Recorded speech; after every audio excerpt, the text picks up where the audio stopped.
Muslim community in Birmingham has distanced itself from the actions of 6 men from the city who've been found guilty of preparing for acts of terrorism. The group had planned to attack an English Defence League rally being held in Yorkshire last June. They'd armed themselves with guns, knives and a homemade bomb packed with shrapnel.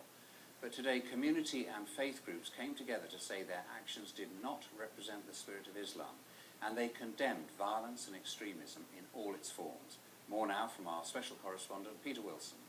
The moment when a routine traffic stop ended with a gang of West Midlands men arrested for terrorism. Their car simply looked unroadworthy. Later, a search revealed homemade bombs packed with nails, sawn-off shotguns and 2 swords. Their target had been an English Defence League rally in Dewsbury, Yorkshire. They created devices that would have certainly maimed and would have possibly killed people depending on how close they were. So their intent was very, very clear, and that will need to be resolved at a later date when they're sentenced. So, yeah, in my view, they were very dangerous.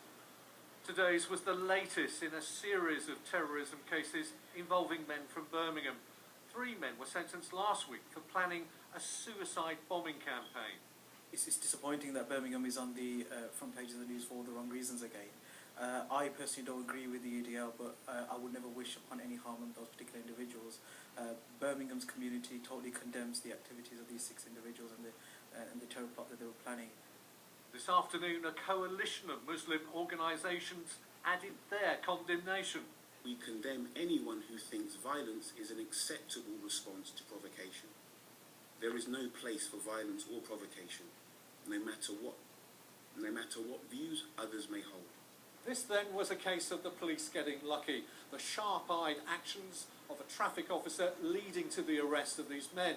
It's an example that terrorism can be defeated not just by elite surveillance teams, but by ordinary police officers or even members of the public simply picking up the phone and calling the police.